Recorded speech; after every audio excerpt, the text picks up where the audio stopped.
Hello and welcome everyone. This is Arslan, your English teacher at DPS with e-learning. Today's lesson is going to focus on just one verb. It's a verb that I found to be challenging for most of the students. And as you have seen in the verb to get. To get has three main meanings and is also added to the verbs to have and to have to insist on the ideas of possession and obligation. It also forms part of many phrasal verbs and some expressions.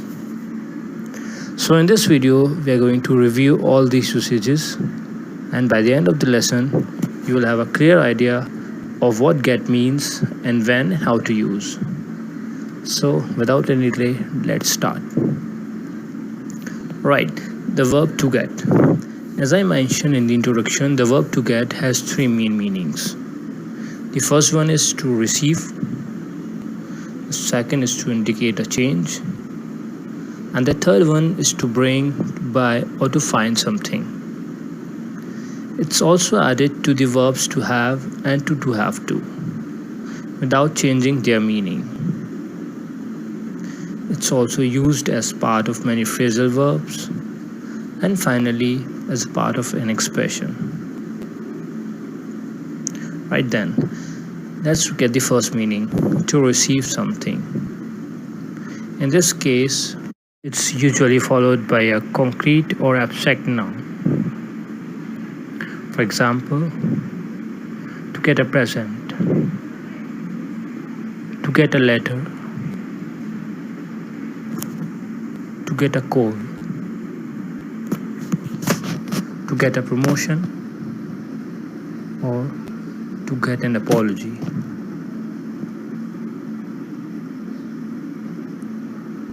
The second meaning is to indicate a change. In other words, it means to become. And in this case, it's followed by an adjective or a comparative adjective. For example, to get angry, hot, sick, and to get calm.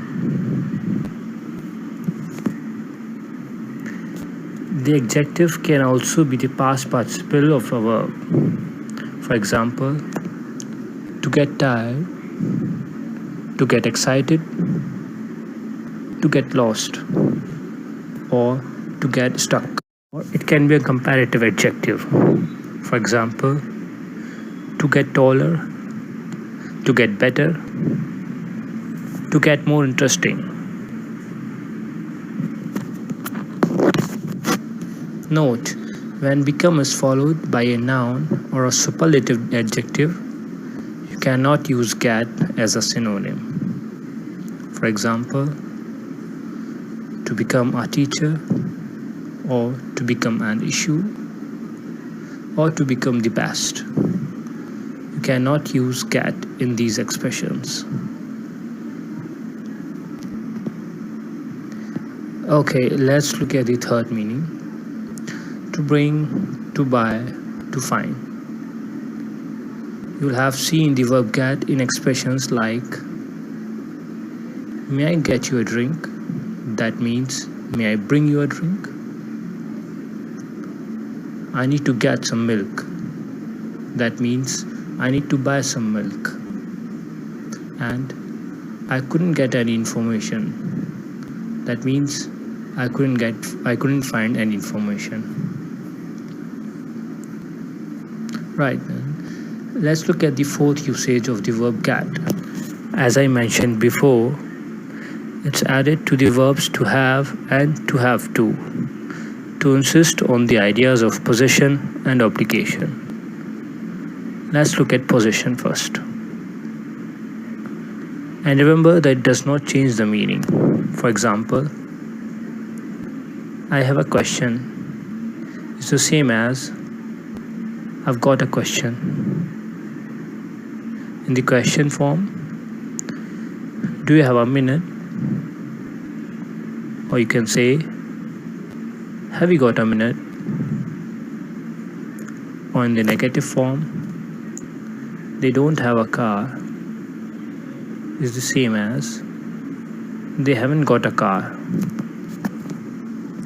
The same applies to have to, with the meaning of obligation. She has to work late is the same as she's got to work late.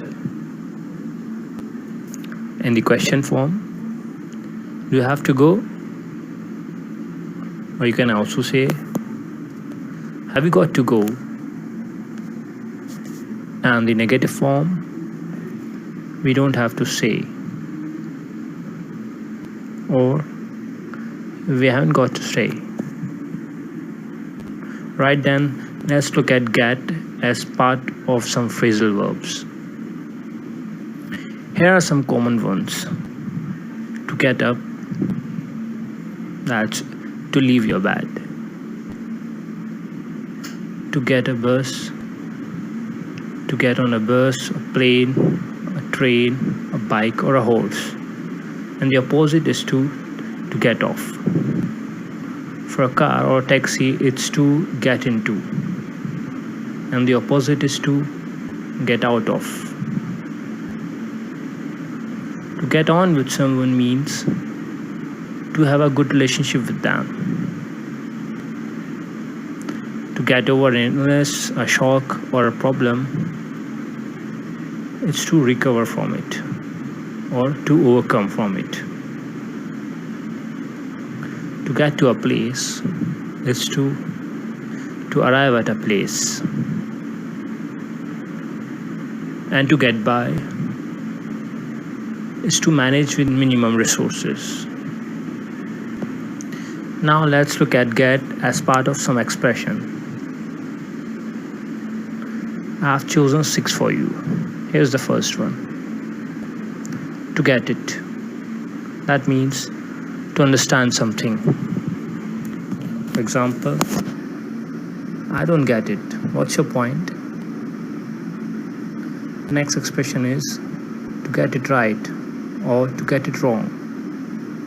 That means to do or answer something correctly or incorrectly. For example, I didn't get the last question right. I got it wrong.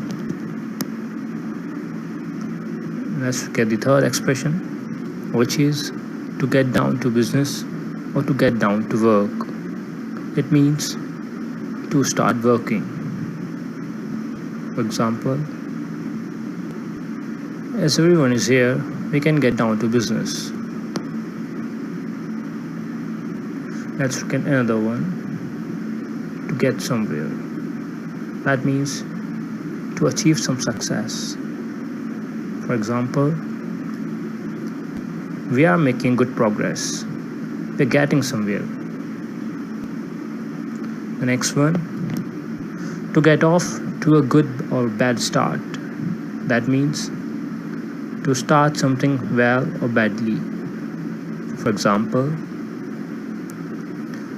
the project has got off to a really good start. And the final example of an expression with get is to get going, which means to begin to leave. For example, it's getting late. We must get going. Right then, that's all for the day. I hope you have enjoyed it. Please let us know your feedbacks and thank you so much.